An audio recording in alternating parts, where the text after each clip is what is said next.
Yes. Hi, Rukmani, Kiran, Geet. So lovely to see you. Hi, fellows. Congratulations on making it so far in a virtual world. I'm very, very, very excited about the time that we have in front of us. And I'm just going to jump in because there's so much that these three incredible people have to share that there just isn't enough time. And I have so many questions, and I know fellows are going to have so many questions. So try to keep your answers, the three of you, a little bit brief so we can get the maximum wisdom that we can possibly get. To quickly introduce our panelists. First and foremost, for me, the three of them are huge role models in terms of defining really what learning is and why it matters, and are very dear friends. So want to introduce you first by saying that. And also, you don't need much introduction, but one line on each of our panelists. Geet, who I'm just so excited to have you with us. Geet is a 7-time world billiards champion. 9, every time I get it wrong, my 9 time. Amazing, the author of a book, Success versus Joy, the founder of an organization called the Olympic Gold Quest. Welcome, Geet.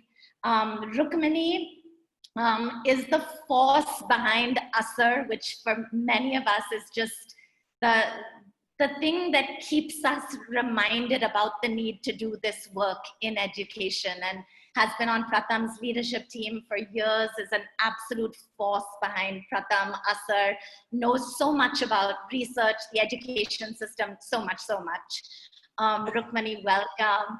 And Kiran is the person who, when I met her several years ago, I pinched myself and said, how have I been in this country for 7 years and not met my twin sister in many ways?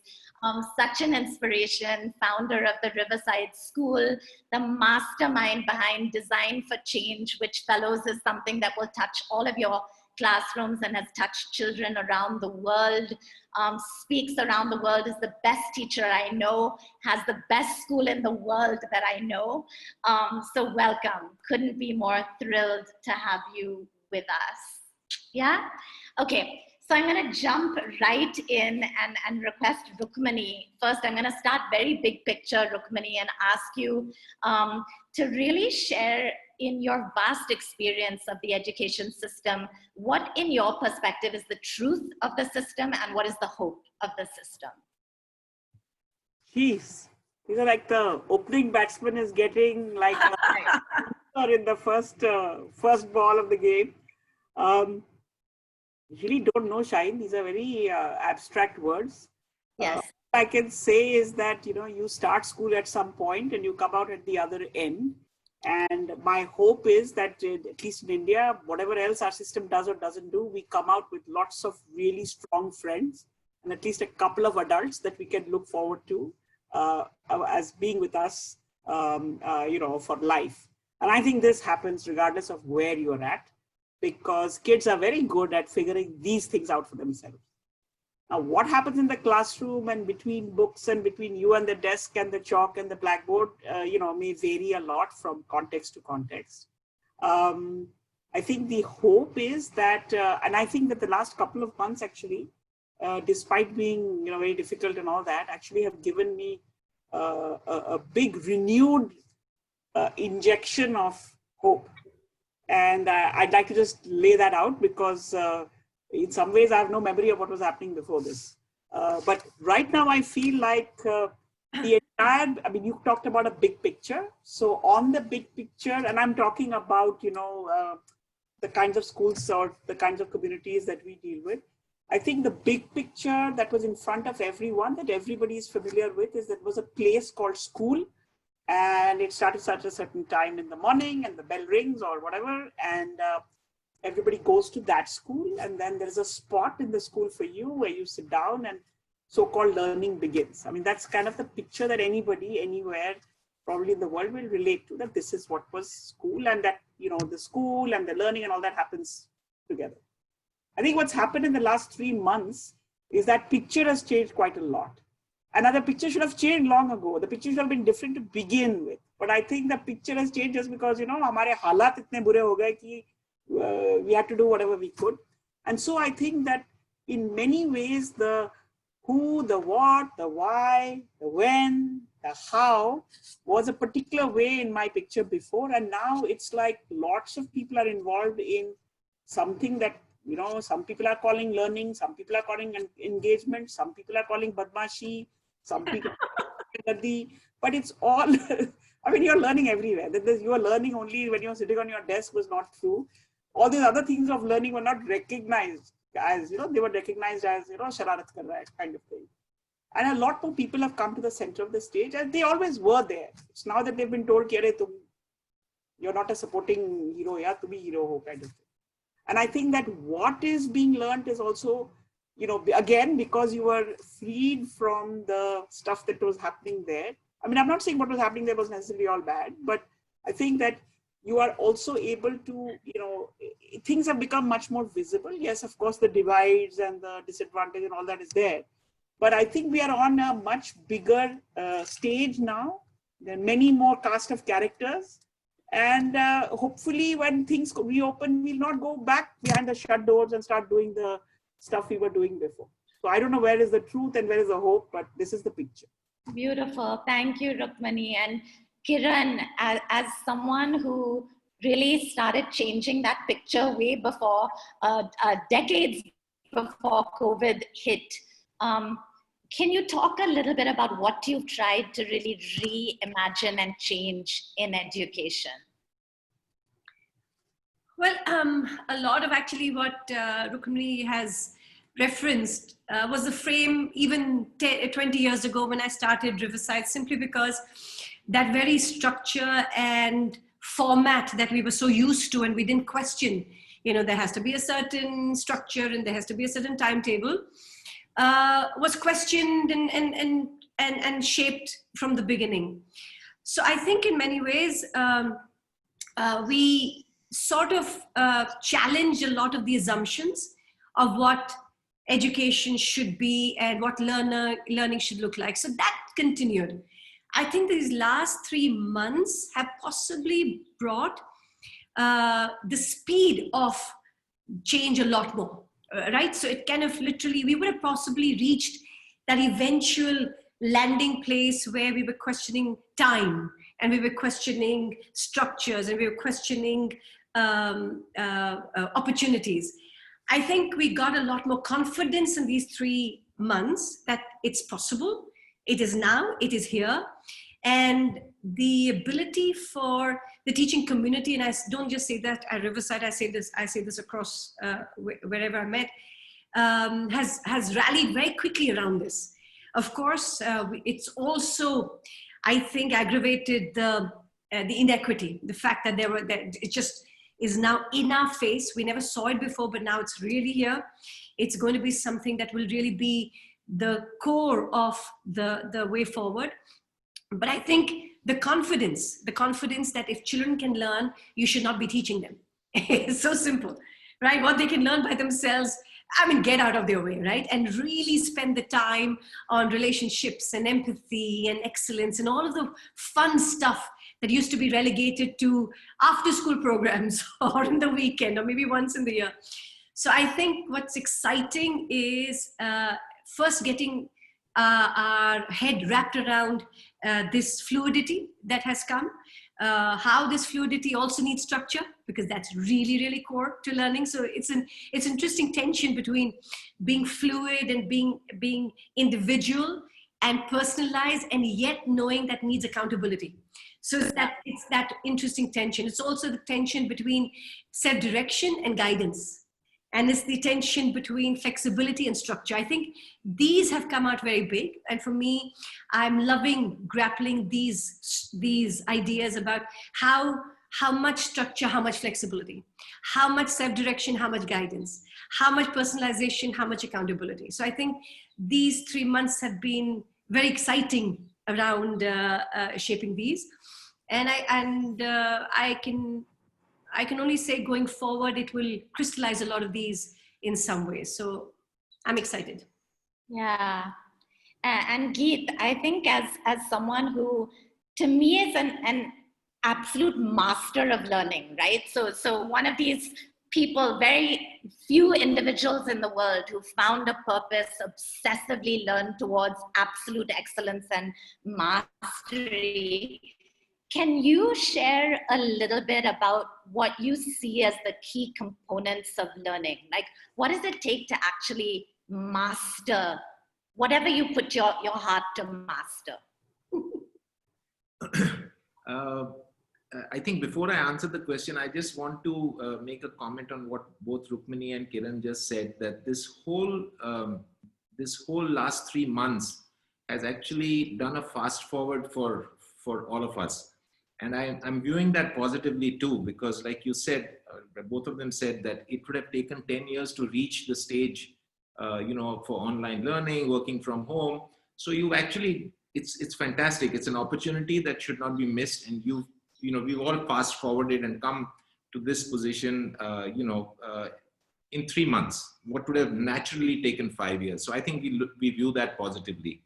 Learning for me is about understanding. So there is learning is all about massive curiosity. And learning is about curiosity, both for yourself and the subject matter. It cannot happen only with the subject matter, and it cannot happen only with curiosity about yourself. So both you have to constantly figure out who you are, and you have to constantly figure out who the subject matter is. And laced in between is repetition. There is constant repetition, and repetition and boringness is something which we kind of just discard, but only with repetition that the nuances of learning keep emerging and keep coming out and keep, your learning becomes just that much more. Please say your lovely line. Which one is that? The beauty in monotony. Oh, wow. Your line, all these years. Satie's line, he said, find the beauty in monotony, and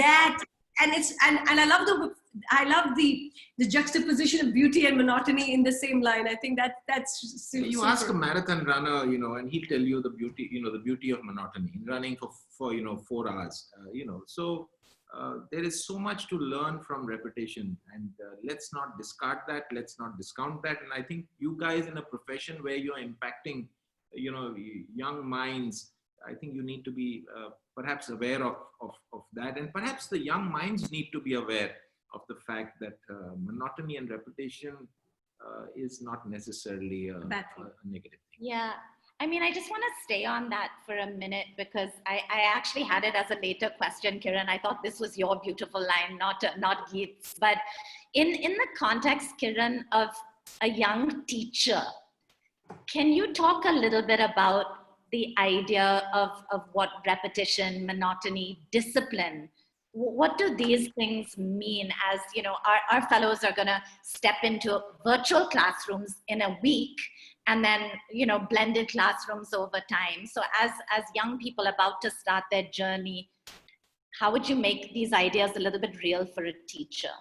I would have possibly addressed this differently had it not been only virtual, and their first introduction to the class is virtual. So it would have been different had they experienced children in front of them. One or two things that I would definitely advocate is keep it simple, and slow is good. I would definitely sort of advocate the idea of simplicity and the idea of pace. It's these two, that understanding that these two will shape the engagement and motivation. Of course, it's the delivery, and I'm not talking about the tech piece. I mean, that they have to learn, they have to understand technology and how to leverage it to make learning happen, and they will understand the tools. And I think the fellows that are coming in will be super used to all of that. But I went back into the class, Shaheen. I started teaching full time simply to understand what is this space about. And I started teaching the 11th, 12th grade English, and none of them like to learn English anyway. And then 12th grade English is a whole different, ballgame. So I think a couple of things that I had to really understand is exaggeration. That means everything I would do, I had to exaggerate even more. So I had to kind of be really active. I generally am a drama queen, but then on the stage, I was even more animated. So one thing that you have to recognize is that exaggeration in your personality, bring it to the children. And slow down. Remember, you're not packing it in. A class is not what you stuff in, but what you leave out. So remember to keep it lean and go deep. So I would recommend strongly that one thing that you should be focusing on. And I would definitely look at structure. I found that helped me deeply. The idea to understand that there is a structure was very, very useful for me, and the check-in. So, I mean, I'm now deviating a little bit and talking to you a little bit about the pedagogical tools that one uses, and I can always do another session just on pedagogical tools separately, but I say keep it simple, slow down, and exaggerate. Ta-da! I mean, you should do all of that, and it definitely is kind of, and this cold calling, I mean, these are all pedagogical tools, but the idea of keeping that attention, because it is a struggle to keep that engagement. Yeah, I mean, we will definitely take you up on that session. And repetition comes from that. Again, like I said, don't try to be too novel every session. Give the structure of that. And within that, bring in novelty. But I'm coming back to structure and the repetition of just making sure there is a certain comfort in that structure that kids will really benefit from. Yeah, awesome. Rukmini, as someone who's sort of obsessed over the state of education for many, many years and outcomes, in this new world, what are your emerging and evolving thoughts on measuring outcomes in this sort of blended virtual space? And how do we continue? You know, I think at TFI, one of the things that we're conflicted by is we have challenges of access, we have challenges of attendance, of engagement, and then finally the ultimate goal is mastery, right? All of that needs to lead to learning mastery. When we think about achieving all of this, what thoughts would you share with starting teachers on continuing to hold mastery outcomes very central in their focus? I hate to, disappoint everyone. I've not been obsessed by the status of education in India. Neither am I hung up about measurement. I do love the interaction that we have between kids and adults. And I think that is at the core of anything, whether you call it life or learning. It's often very difficult to see where the difference is. And I think that this is the thing. Just because you bring out a report, everybody thinks that you're hung up about the status of education of whatever, the world or something. I think that what Asar actually, and I mean, again, we've all watched enough TV in this time, at least I have, to know that doesn't matter what question is asked to you, apna answer tum apne de do that you want to talk about. Nation wants to know best. We've learned it from the best on TV. No, but what I want to say is that really at the core of even something like Asar is understanding. You cannot work with anybody, you cannot even have a conversation with anybody unless you understand where they are coming from, where you are coming from, what is the context, and so on. And, to me, it's absolutely fascinating, 15, 20 years, I don't know how long we've been doing Asar.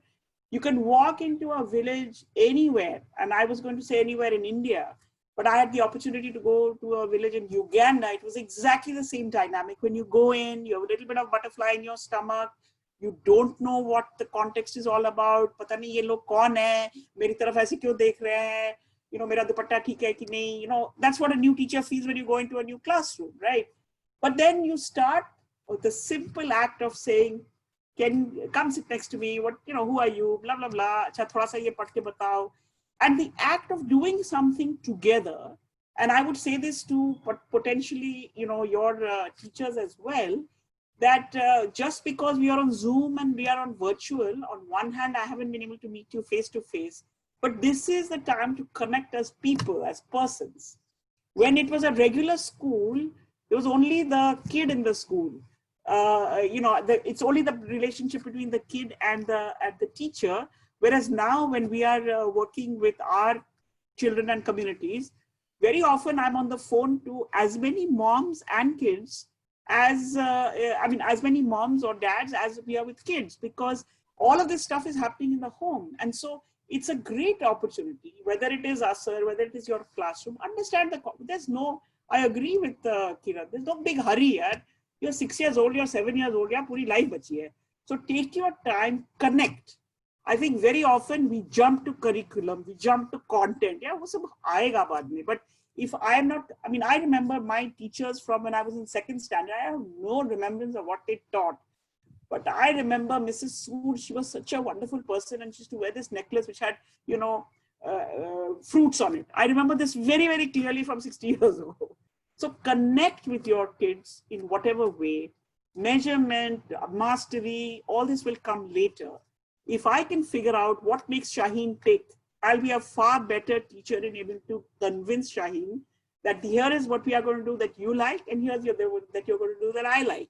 And we're going to do this together, and there'll be a little bit of give and take. So I think that all of these, Sorry, we lost you for a second. Keep going. We can hear you now. Yeah. No, so I'm saying that I think that connecting as a new teacher in this really new kind of environment, connect, and there may be different ways that I need to do to connect to different kids. I will do some things in a group because, that's the nature of what all this education business is about. But I'm now freed up. I can do it in chota group. I can do it in a bada group. I can do it one-on-one. I should use a combination of these. And our goal often, even in our Pratham, programs, is to say, get to know your kids well. Then everything else will follow. And what is going to be the appropriate thing to use, some of it will come naturally. There are kids, for example, mastery. I'm not considered. I don't know why there could be some people who are really driven, who want to get into something in great depth. Curiosity may take you to say, I want to taste a little bit. It's a buffet. I want to taste a little bit of everything. Both of these are learning. And there is in life, actually, it is the tasting of many things and knowing where to go to taste the next thing, which may be more valuable than knowing one thing very deeply. And so I would say that, to your teachers, just relax. Take it slow, make it easy. And for you as a new teacher, at the end of a week, think about what you can say about how many kids in your class. That tells you something about who the kid is. And then I think the transmission of anything else is a lot easier. I'd love to bring Kiran in here. Rukmini, fascinating thoughts. Thank you. Thanks for sharing that. And I love the connection with what Geet said earlier about learning is really understanding and the focus on relationships. Kiran, I'm struck every time I walk into Riverside by exactly this, right? The deep focus on relationships at all levels, student, teacher, teacher. But also at what you're able to achieve with students. And there's no one definition of success, but your kids seem able to find their purpose and strive towards it in a way that feels unusual to me as I see it in the school. So would love you to talk a little bit about how you see the relationship between both relationships, but also the attainment of actual learning and what you've done in the school towards that. A lot actually what Rukmini says is a starting point. I found that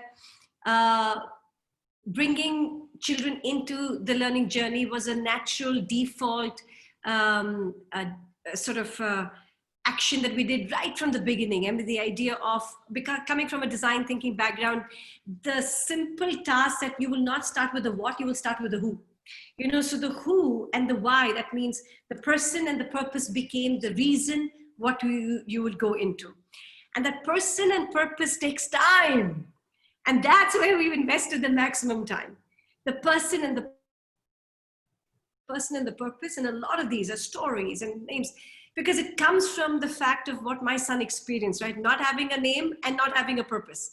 So the very fact that, and I will say why this is so incredibly important. And again, coming back to Rukmini's, I remember walking into NID at 17, and I sat on the lawn with this teacher of mine, and he actually was interested in what I said.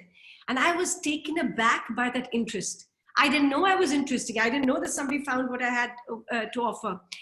That kindles this fantastic realization of potential. So I would say person, purpose, potential, right? It comes from that. And then comes passion and profession. So if you just take this journey, you're able to then understand what the child needs from you. So therefore, then your timetable will get determined by the child. And therefore, you will have the time for, like I said, relationships and listening and cohorts. Not to say that the achievement piece is insignificant. But if you start with the person, the purpose, the potential, and then the passion, you naturally go towards what is called achievement and stuff. So I think I would totally endorse the idea of listening. I would say start your first week, don't teach, but just listen. Listen with intent to understand, not listen with trying to respond, but listen with your heart. Take time to understand names.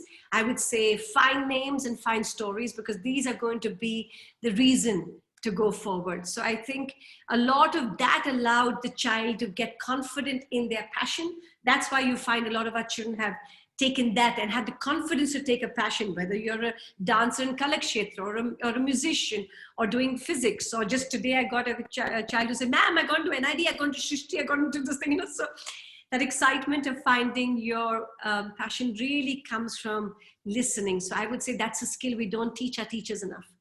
I think we tell them a lot to talk and a lot to instruct and a lot to teach, but we don't tell them to listen. And for listening, you don't need any PhD or any training. You just need to be able to listen. So I would say start with that. That will lead to a lot of the passions and purposes.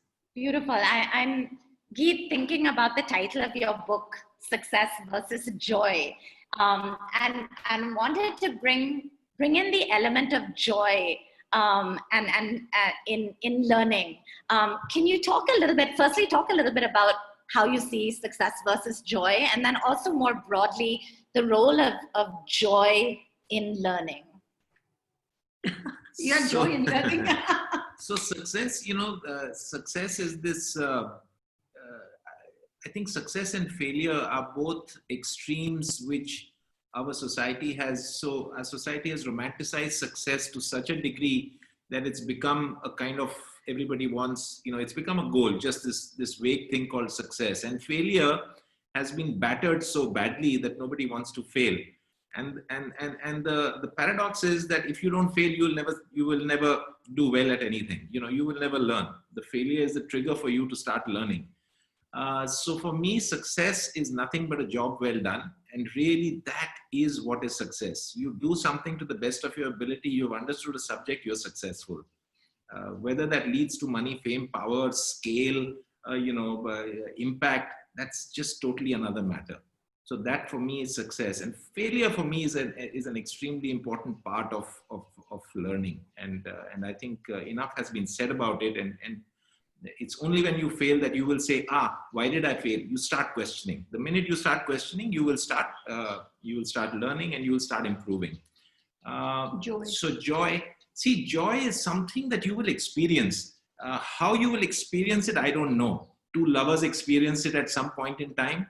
A golfer experiences at some point in time. A teacher experiences at some point in time. A teacher who's not good will also experience it. A teacher who's naturally gifted will experience it a few more times. So I think that we will all experience it. We need to figure it out. We need to articulate it. We need to be cognizant of the fact that we have experienced joy. And then we have to figure out, how can I repeat this joy for myself and for others? And that then is a whole journey in itself. So that's why we experience it, I don't know. It's the way we are made up, the way our bodies are, the way our minds are. Something will give us joy.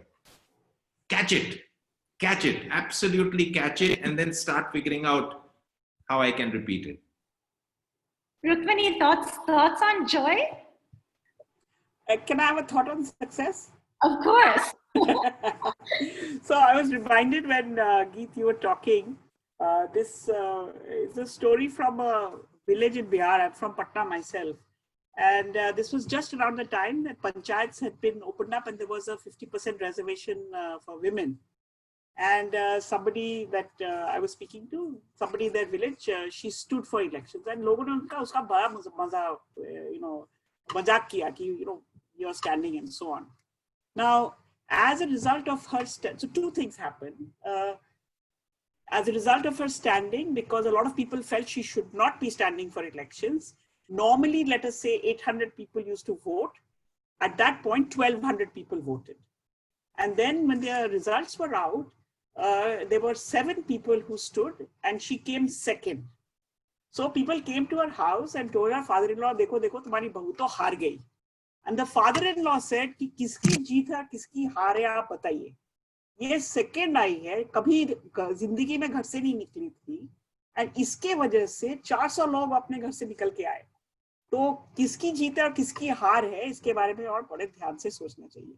So I think that this किसकी जीत and किसकी हार is a very important thing, because and then I think if I add the joy part to it, that you may win but you may not have joy, and you may lose and you may have joy, and you may be somewhere in between, and it may be something very ordinary and you may have joy.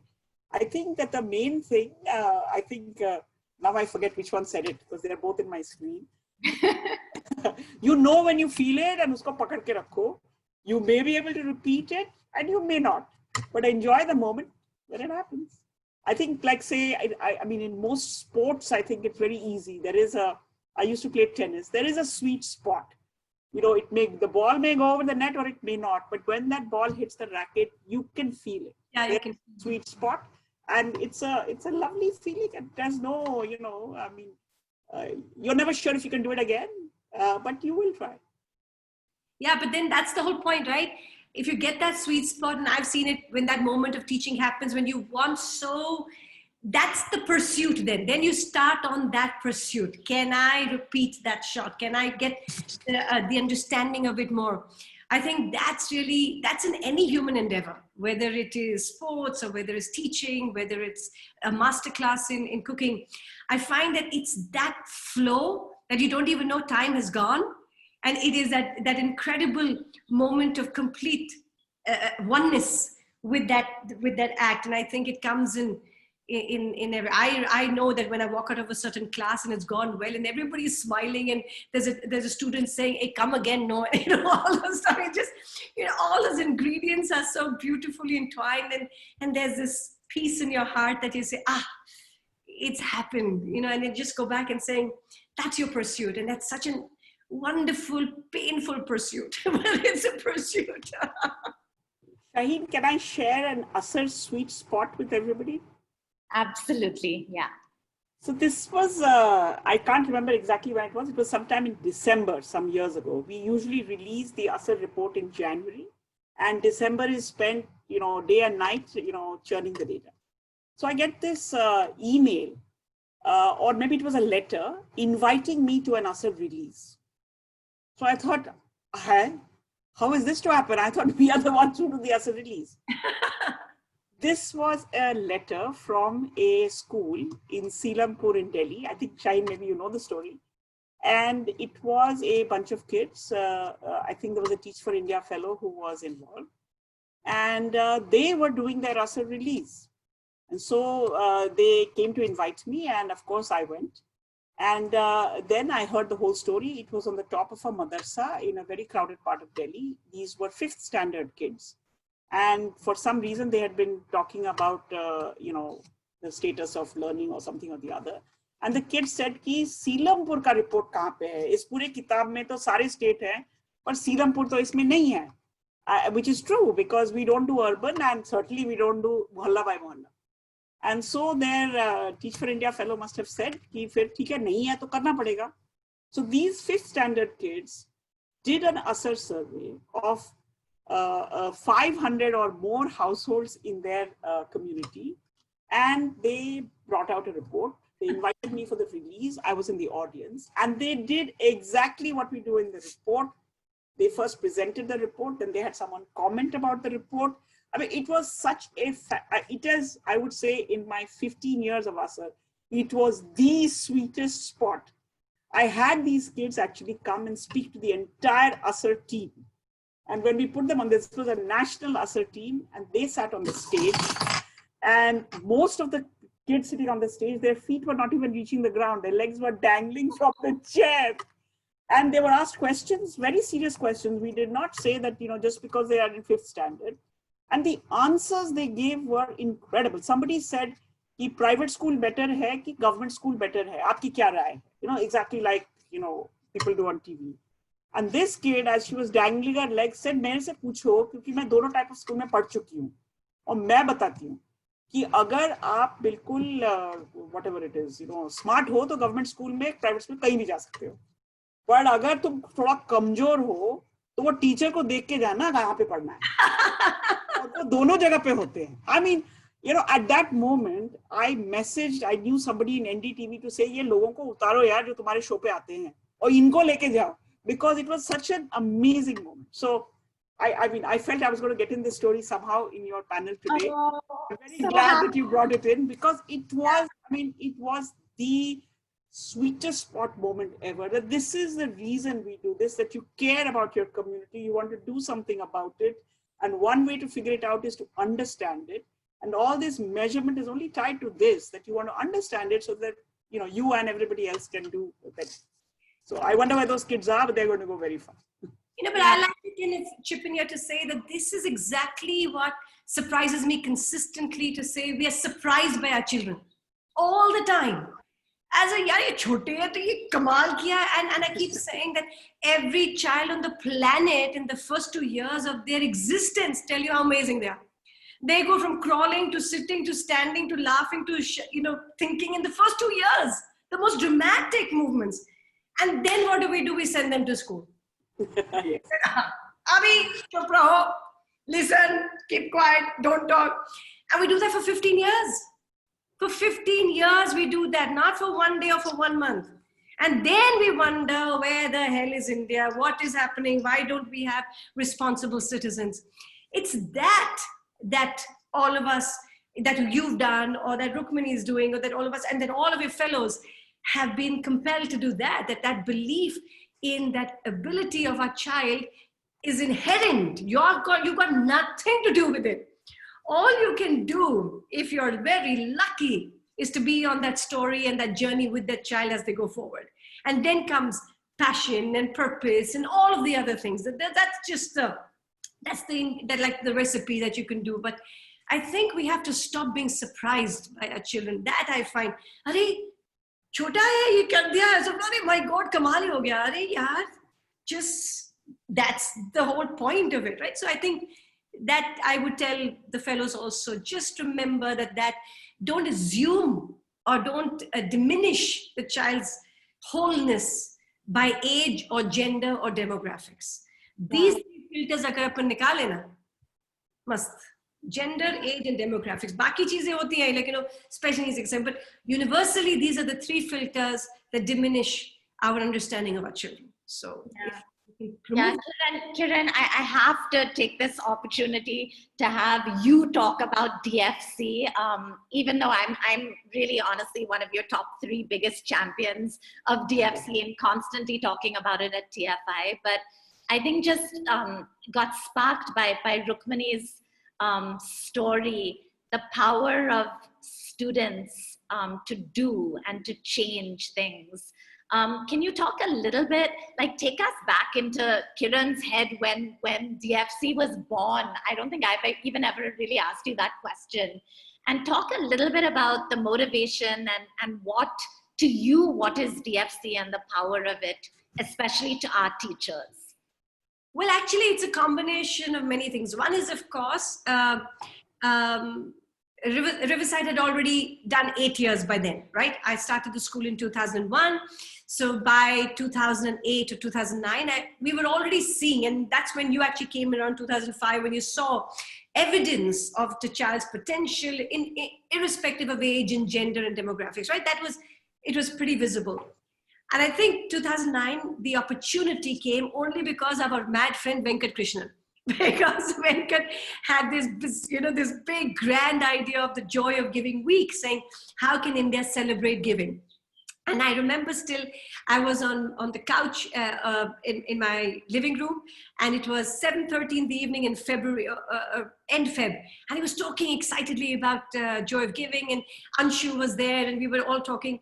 And I said, Venkat, these are all for all the elders. What about the child? I mean, you're talking about elders. He was talking about the rickshaw drivers will do it and the celebrities will do it. So he said, chalo, tu kar. I said, theek hai. You know how we are, theek hai, kar lete. So I think, and I'll tell you another thing that I will keep sharing. From intent to action, I don't delay. I don't delay that, because that's where all your drift will come. So I went from intent to action very, very quickly, because I love the idea of prototyping, right? I have a bias towards that. So I am not a fan of saying, no, let us do the due diligence, 5 months and all this stuff. Okay, I love learning from the insights that I receive. So I immediately also realized very early on that if I'm getting into offering India an idea of children and advocacy and change for the greater good, I can't go only as Riverside.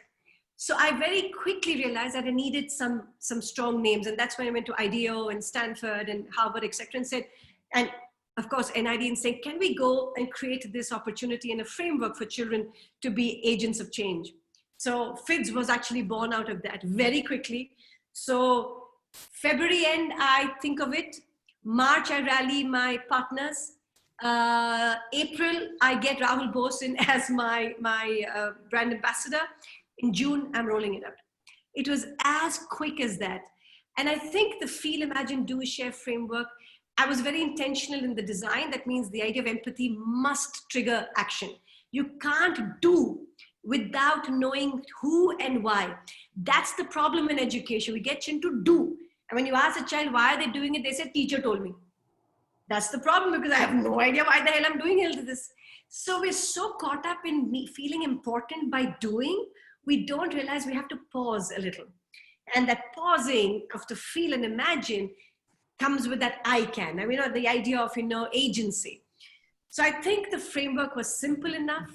We did all the design thinking of language and simplicity, rolled it out. That's the time when I remember TFI had started in 2009 as well.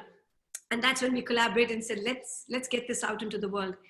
And pretty much that's it. But I have to tell you this, just like how Rukmini talked about an incident, the first story came to me from Nagaland. From Nagaland, I get a story and I started crying. I said, oh my God, here are children.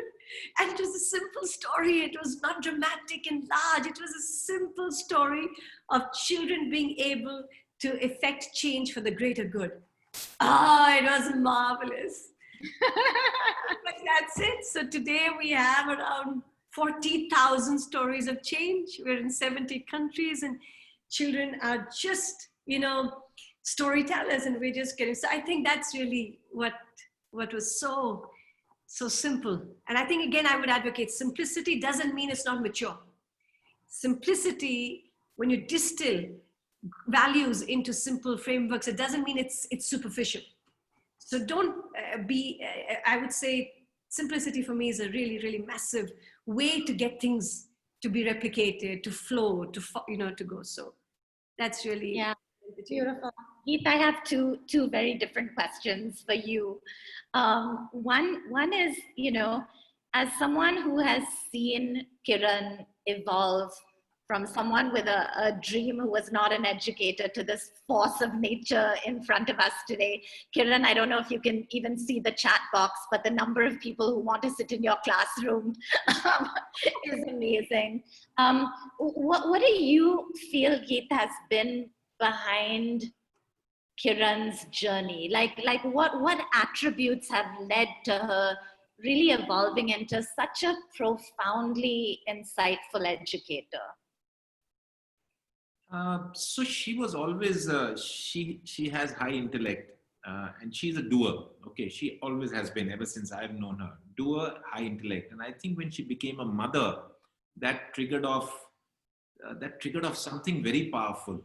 And I think Rag's experience of early childhood and early education triggered off something so powerful in her that she just launched completely into it. I remember for 1.5 years she traveled around the world just trying to figure out what good education is, and that is something which is and she had no idea of starting a school at the time. She just said, I need to educate my son, and she launched out. So I think it is and she's damn good with people. So, and as I see the journey of the last 20 years, so she's a great organizer, she's a great communicator, she's got empathy, she's got energy. And the last 5 years I've been saying, go low, go easy.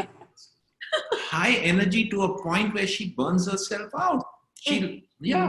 So high energy is a very important part of being a leader, I think, and for creating.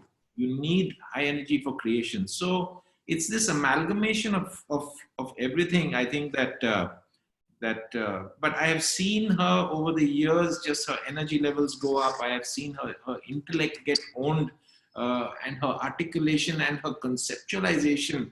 And I can see it so clearly, her understanding and the way that understanding gets formulated into an articulation. It's just emerged over the last 10 years in a manner which is quite stupendous, Yeah.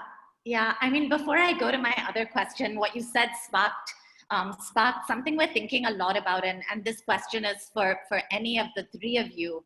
But the world is talking a lot right now about well-being. And we're finding our teachers talking a lot more about well-being, much higher level of awareness of well-being. How do you see the relationship between what it takes to do something really, really well and looking after yourself and your well-being? Like, how do you see the relationship between those two? And what advice would you give to young teachers as they set out on the journey of being really strong teachers, but also making sure that they're looking after their own well-being? So can I go first?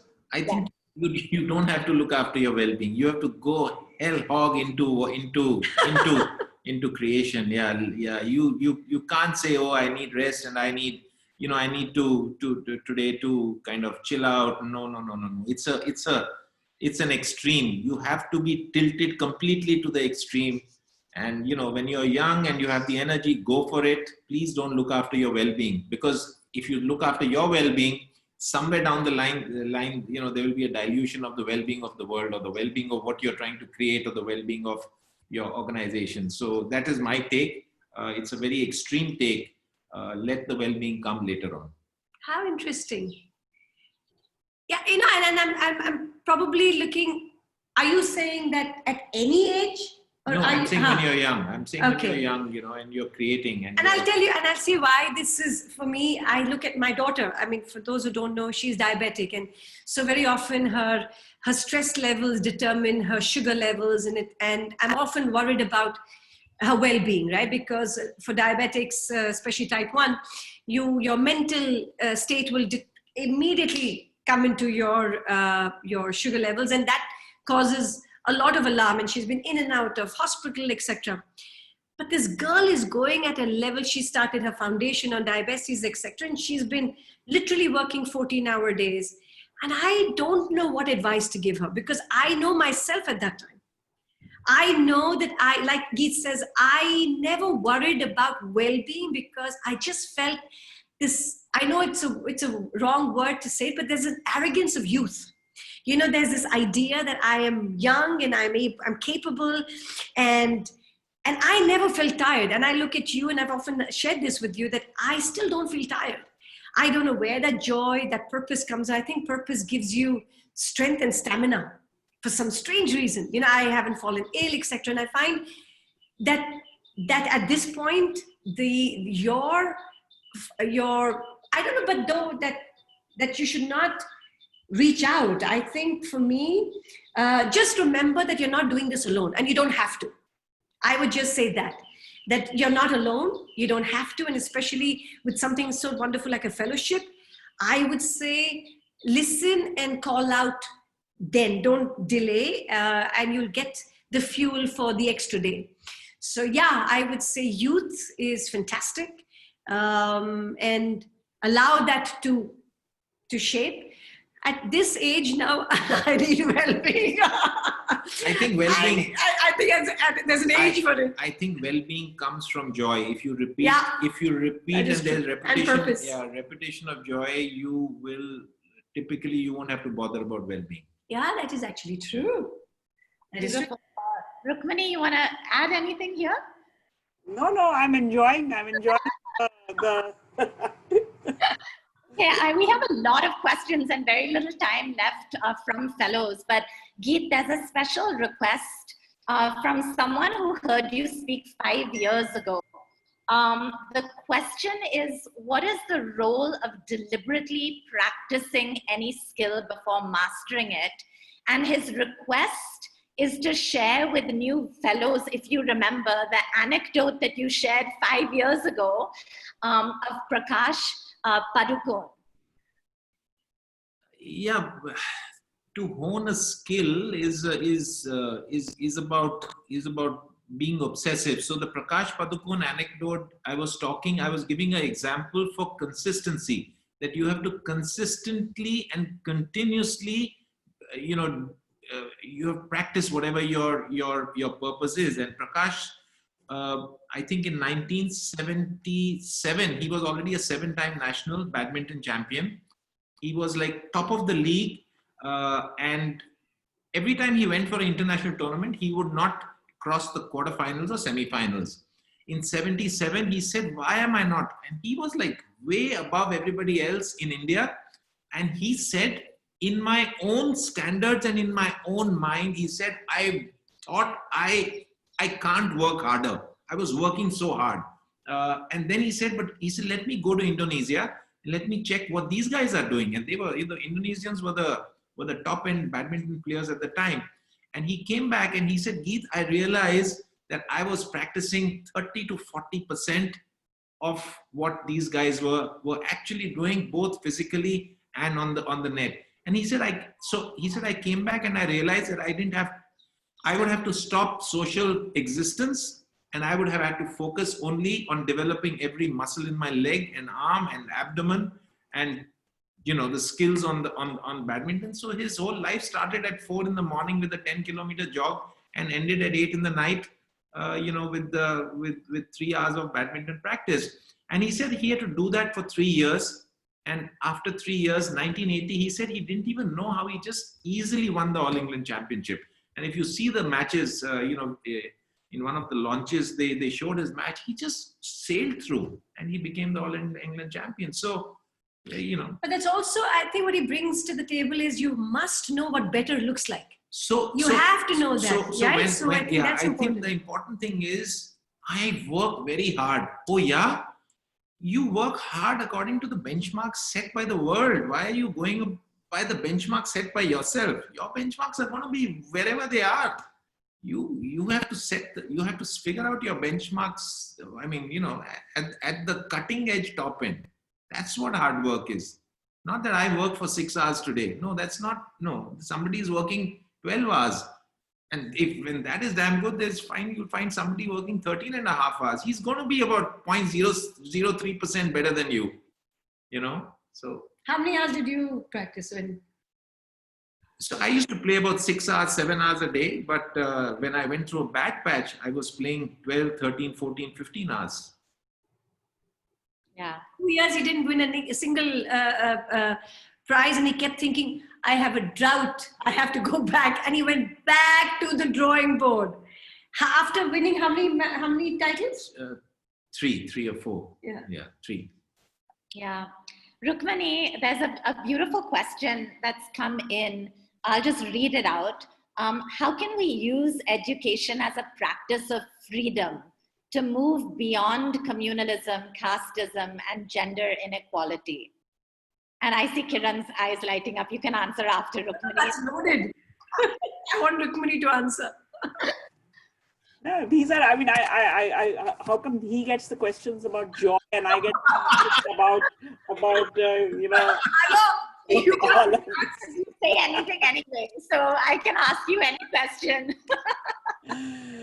I think that these, firstly, I find labels really difficult because, you know, it's not clear, you know, I mean, and we all know that, you know, I may say Hinduism, but I actually mean something totally different from whatever you mean, and I'll change my mind every time I say it. So I think it's a good idea to get out from behind the label and say exactly what do you mean. So do you mean exactly what Shaheen, you said earlier, I think, or maybe Kiran said earlier, that don't label anybody with whatever, you know, who they are, what religion they are, you know, whether they are a boy or a girl or whatever, and so on and so forth. So I think the core question, the core part of what the question was, is that what is freedom and what is education? I think that's what it is. The rest of it is just, you know, words. And I think that, you know, what is freedom comes from the idea about, you know, depending on what you're thinking about. And I can almost relate everything to what we've been talking about.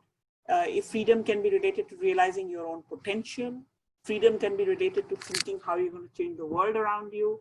I think there are different people who have different notions of who they are and what they are in the world, and what is the path to go from where they are today to where they want to be. Whether it's mastery, whether it's an Olympic gold medal, or whether it is changing the life of the family around you. These are all pathways that you will choose, and you will, some of it you have to do, and some of it you will choose to do. And I think education is just something that gives you the skills. Sometimes it's the conceptual skills that you need to think about. How do I know what is effective for me? You know, I need to figure that out. You know, when you say that I need to know what is better, how will I know what is better if everybody around me is just, you know, one kind of person? So I need exposure, I need openness, I need many other things. And for many, many of our kids, their physical environment is not going to change. The only way you are going, my parents were literature people. And one of the things my mother would say is that that's all you have. You have books to take you places, because most people are not going to be able to go to any places. But that journey in your mind through the life of a story or the book that you read, it actually opens up many worlds to you. So freedom is, you know, how do you get to do what you want to do? But the bigger question is, how do you know what you want to do? Because if you haven't, either there are some people who have an innate ability to know what they want to do, but in many cases you see others and you're inspired by them, and then you think, acha, wo bhi ho sakta hai, you know? And so I think that it's a question. I mean, hopefully the times that we spend in school or in learning or whatever is the formative period after which, I mean, you're always learning, but the sort of formative bit, you know, you are learning the possibility of what you can do, what you all can do together, what the whole community can do, and figuring out the pathways to get there. The pathways may be role models, the pathways may be skills. And so, you know, communalism or gender, all of these things are just, you know, potentially some roadblocks on the way or some speed bumps, but you've got to know where you're headed. And I think it goes back to this purpose. What is your purpose? Yeah, often you don't need to know it all the time, but I think that for certain times you need to know where are you headed, because then only you'll know that you are stuck. Often people don't know they're stuck because you don't know any better. Prakash Padukone didn't know he was stuck unless there had been a place where he had to evaluate himself, which was the tournaments or whatever. In many cases, you know, you don't even know you're stuck and you think things are, you know, fine. So yeah. How do you question, where am I at today? Where do I want to go? Is this fine? Can I do more? Kiske liye main karu? Well-being doesn't have to be only about myself. You know, I mean, generally, if everybody around you is doing okay, it really adds to your well-being, and so on. So chart out your territory, know that the boundaries can keep shifting, and find people and situations which can help you push yourself on. Beautiful. I know we're almost out of time. We are actually at 5 o'clock, but I'm just going to request people to stay back for 2 or 3 minutes. And for us on the call, there's still about 500 people on this call listening. If everyone can go to the chat box, and we can use the next 2 minutes to give a little back to these 3 beautiful panelists who've been with us. If you can share in the chat box anything on your mind right now, an insight, a word of gratitude, a question you're leaving with, but would love to see the chat box zoom. This often happens, Kiran, you'll see how fast it moves. But one thought on what you're taking away from this session. And I'm seeing the best hour of 2020 as one of the comments.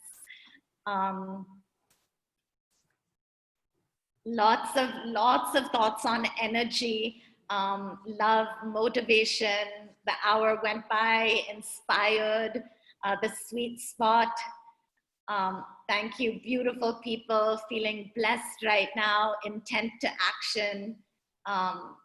Just beautiful, beautiful thoughts. We will actually send you the script of this after the call so you can go through it. But huge, huge thank you to the 3 of you. It was just a very, very beautiful hour. Any last words? Yes, yeah, Kiran. I would like to say to all the panelists, all your fellows, you are extremely, extremely lucky to be with this woman. I have seen her, my God, she is relentless. She doesn't give up, and all of whatever we're talking, this one embodies. So, sometimes, like Rukmini also says, sometimes you need either a person, a direction, and purpose to kind of bring you back to your core. And if you're very lucky to have a role model in your life who can be your anchor, you're set. So you're going to have the best 2 years of your time. If this is your institute, you have this woman to thank you for making your life miserable, but you will have a hugely purposeful life.